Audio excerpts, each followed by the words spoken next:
sound working with me today? What's up, everybody, and welcome back to my channel. I'm Zizi Waters, and for those of you that are watching me for the first time, hi, welcome. Stick around. Before I start this video, I really wanted to say thank you to each and every one of you that said such kind, amazing words to me in the comment section of that video. I really appreciate it so much. I was so nervous to upload that video. I was so worried. I felt like I was maybe way too honest, way too raw, and I was worried about the reaction I would get. I was so nervous that even when I posted it, I was thinking of taking it down, and I was like texting my best friend, like, should I take this down? Maybe it's just too much.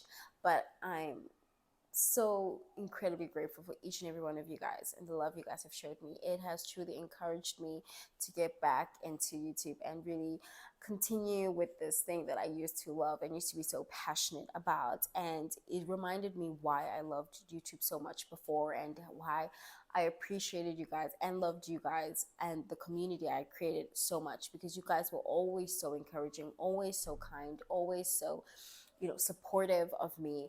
And I hope this community will continue to grow and be a supportive and safe place for each and every one of us. And I'm excited to see the journey we will go on. Without further ado, let's get into today's video. So as we know, I've been home for a couple of months now, maybe two, and there are obviously things I completely miss about being in South Korea, and I wanted to talk about those things today. I was thinking about maybe doing a two-part with this video, like talk about things I miss and things that I do not miss about living in South Korea, but we'll see. If you guys would like to see that, let me know in the comment section. But yeah, let's get to it. So the first thing I really miss about being in South Korea is the convenient transportation.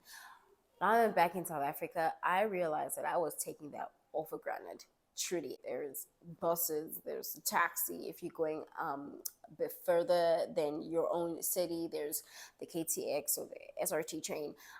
It's very easy, because even if you don't know the language, you just put into Kakao Map or Naver Map where you want to go, and it will tell you and give you all the options and the best way to get to a place. And I love that you didn't really have to think much. You just had to make sure you're going in the right direction at times. But I never got lost. The transportation was always reliable, safe, clean, cost efficient. Whereas in South Africa, if my family or my friends are not available, then my second best option is Uber, and I'm not really a fan of Uber. And so I do miss how easy it was to go from point A to point B. And in line with that, I miss the safety of the transportation and just the safety of South Korea. So like I said, I have to take Uber if my friends or family members are not available. And I don't particularly like taking Uber, because the last few rides I was in, the drivers ended up asking me out, and I hated that so much because it made me feel so uncomfortable. And thank God they asked me out when the ride was over, because if it wasn't, I felt like I would be in such a weird, uncomfortable situation, because I don't know how they would react when I tell them no, obviously. And so, in South Korea, most of the time, the taxi drivers were older men. And the older men were always the sweetest. I mean, if they weren't or they didn't really want to talk, then I would just sleep. And that should just let you know how safe I felt, because why would you just sleep in a stranger's car? But in Korea, most of the time, if you don't want to talk, you just sleep. But I loved talking to them. It was also another way I could practice my Korean. Always take that opportunity, and it will always turn out to be the best conversations. I always would learn something, and they would also learn something too. And so it was always fun. I remember the last ride I had, the taxi driver was actually a reporter back then, and he actually came to South Africa during apartheid days, and it was so interesting hearing his perspective as a foreigner coming to see South Africa in that state. He told me that South Africa is the country he would love to come back to visit. That really made me feel proud to be South African, although, I mean, I don't think South Africa was its best in those times, so not really sure. But it felt nice that he would like to come back to South Africa.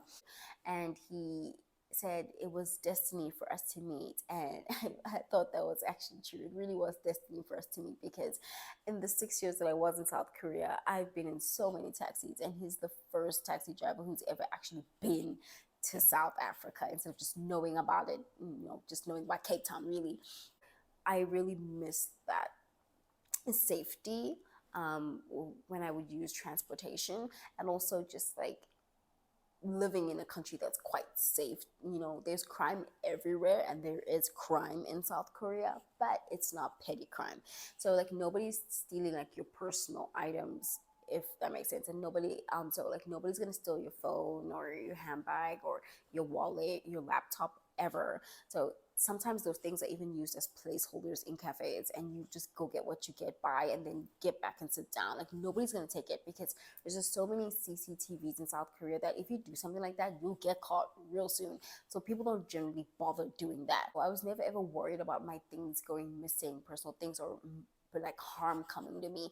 I could walk anywhere at any time. I usually would go for walks at like 12 a.m., or I'm coming back from someplace 1 a.m. in the morning, and I was never concerned about, how am I going to get back home, and will I be safe when I get back home. Coming to South Africa as a woman, it's even more amplified to really make sure of your surroundings, and you can't really put your phone like this or hold your phone like this. My sister's always on my case about like not putting my phone on the counter, not putting my phone on the table when we're out in the restaurant. And so I had to rewire my brain. Also, because I'm not so safe, I do miss my sense of freedom and independence in a way. Also, it goes in line with the transportation thing. Because I don't have convenient transportation, my sense of independence and freedom is also gone. So yes, I can't just up and go where I want to go. And if I do up and go where I want to go, I have to always check the time and make sure I'm back home at a certain time, just to make sure I'm safe. And another thing that I miss is the cute cafe culture. Being born in South Korea honestly feels like a choice. There's so much to do. And my choice of things to do when I was bored was to go cafe hopping. I loved going to different cafes. There's so many cute, Instagrammable, trendy cafes in South Korea, and they always connected to something that I also truly love, which is baked goods. Trust me, if you don't know me, you need to know one thing about me. Listen, I loved baked goods. I love dessert, okay? And South Korea does it really well. Now, they don't do cake well. I'm just gonna put that out there. Red velvet, never get red velvet in South Korea. Don't do it, please. But they do everything else fine. Like they do every other kind of pastry great. So I love their bagels and their scones and their cookies, and oh my gosh, their ice cream. Love it, love it, love it, love it. Okay, so cafe hopping was my thing when I had nothing truly to do. And also with that, it would be like the cute neighborhoods. Those cafes always in like the cutest, upcoming, trendy, aesthetic neighborhoods and restaurants. And that was it. I think all I did in South Korea truly was eat, and eat again. Okay. Here now, like when we want to do something with my friends, the things are so far. So it's like sorting out the transportation and everything like that just like takes the fun out of everything. I instantly just feel like going, okay, let's just stay home and watch like Netflix and then like get some snacks. Great. And obviously, connected to that, I miss the food. I miss Korean food. Like, man, I love Korean food. It is so warm, it's hearty, homey, you share it. I love the fact that you usually share it. Like they always used to tease me that I have an ajushimat, which means I have an old man's taste buds, which is true because the person who got me into Korean food really was my one of the very first friends that I made in South Korea, and he was an older man. So I mean, it makes sense. It checks out. Food, and one of my favorite dishes that I was obsessed with, tangopap, which is eel. Now listen, I don't like seafood. Let it be known out there from today, I do not like seafood. Okay, I'll eat seafood if you're paying for it, but I'm not gonna pay for it. Not on my dime am I eating that. And it's if it's your birthday and you're paying for it, I'll eat it, no problem. But I'll never pay for seafood with my money. But chango, eel, is so good. But I also loved kamjatang. Oh, I love that so much. Chintak, all of these things. And listen, there are Korean restaurants that are coming up in South Africa, that are popping up everywhere, really, which is amazing, and I love that. But they're serving like the most basic things. Like they'll serve kimbap, they'll serve the fried chicken. I don't really eat fried stuff.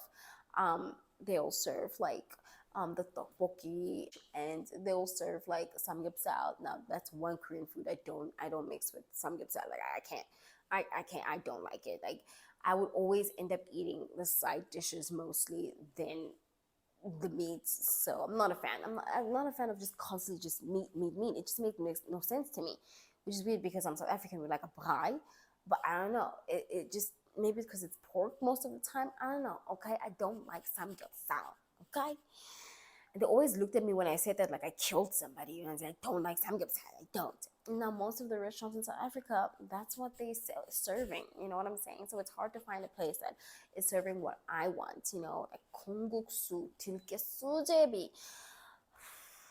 Man, what I'll do for a bowl of tilke sujebi right now.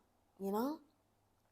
And then another thing that I miss, which is really just grinding at me, which is, it's like I'm panicking the fact that I don't have this right now, is the language. I miss hearing Korean everywhere all the time, and I miss speaking Korean. So those of you that may or may not know, when I was in university, yes, I studied dramatic arts, but before I did dramatic arts, for a year I did languages, because I actually am obsessed with languages.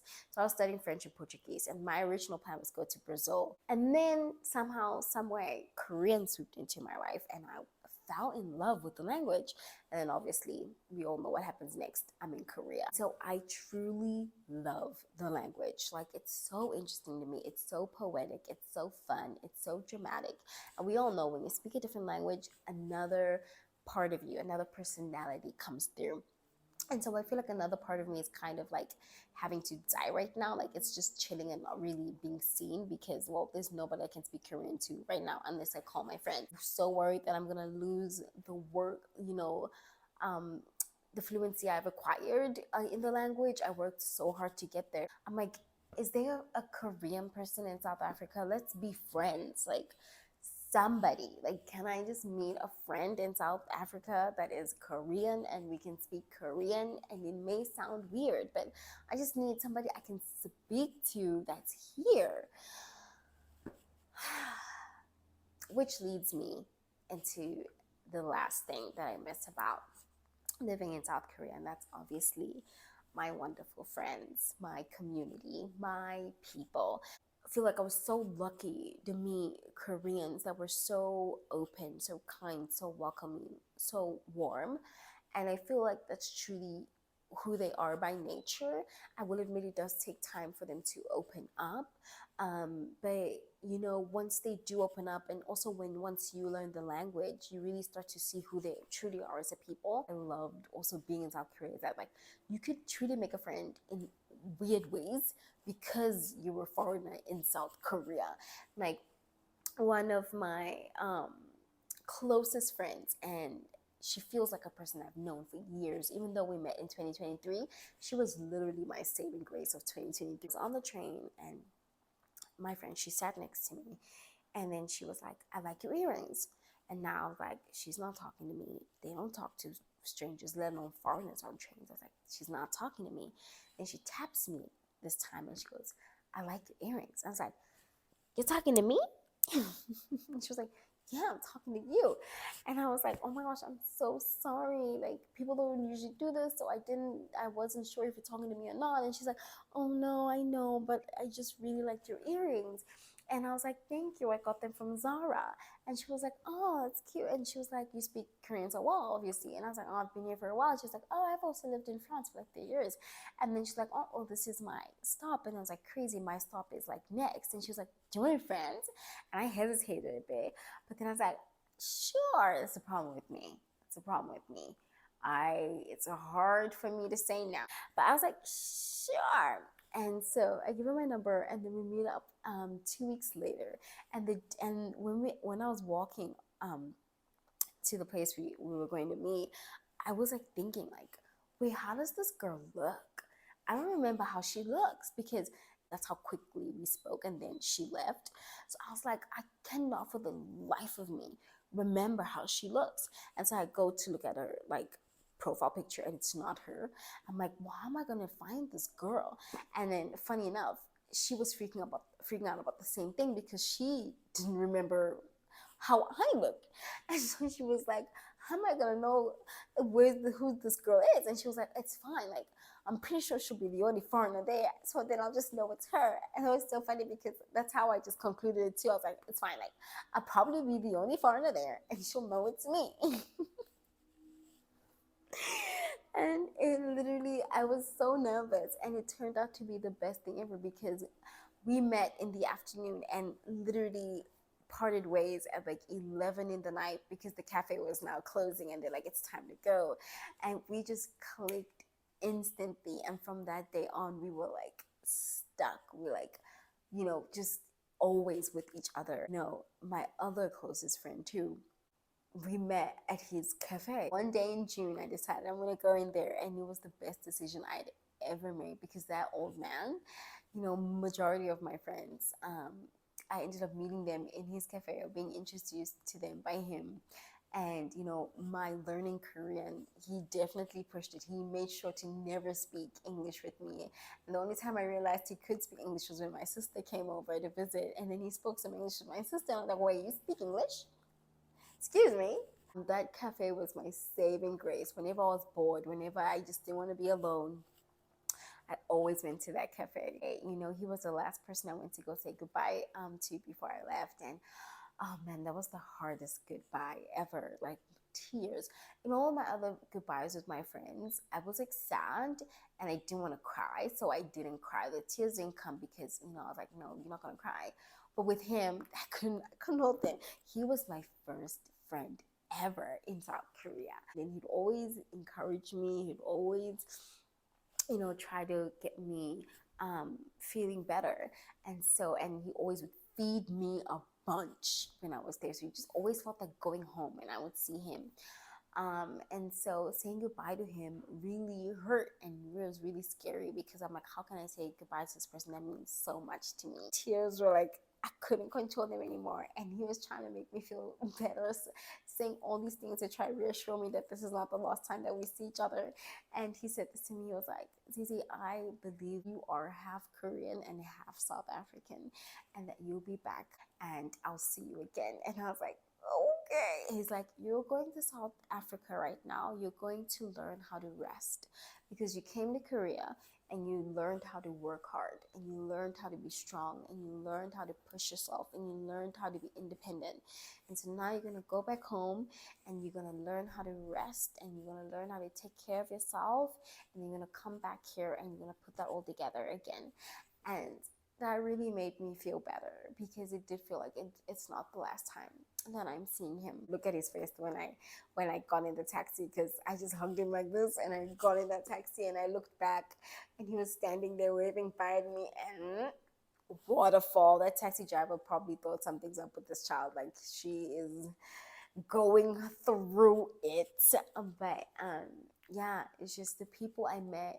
There's so many stories with so many people, so many of my friends that I can tell you guys of how amazing they are. I truly feel like I learned how to be a good friend, a good person because of the relationships that I made and the community I had back in South Korea. And I'm so grateful that I was blessed with them. Yeah, that's what I have for you guys and the things that I miss about South Korea. I'm sorry for the lost part just feeling like just rambling about people in South Korea, but I hope that you guys, if you want to one day go to South Korea, and if you are in South Korea, I hope you get to experience South Korea the way I experienced South Korea and the people the way I experienced the people. I hope you are not deterred by things you hear on the internet about South Korea, South Korean people. I always encourage people to go see the place and experience it for themselves. And yeah, just in the comment section down below, let me know if you've been to South Korea or if you're trying to go to South Korea or you want to visit South Korea. If you've been in South Korea, tell me what you enjoyed or didn't enjoy about South Korea. And if you want to go to South Korea, tell me what you excited for, what you're expecting, or tell me what you kind of nervous about or what you're afraid of, concerned about. Let's talk in the comment section down below. You guys know how I love chatting with you guys. Don't forget to like, subscribe, and to share the video. And don't forget to love yourselves. And most importantly, the others around you. Bye!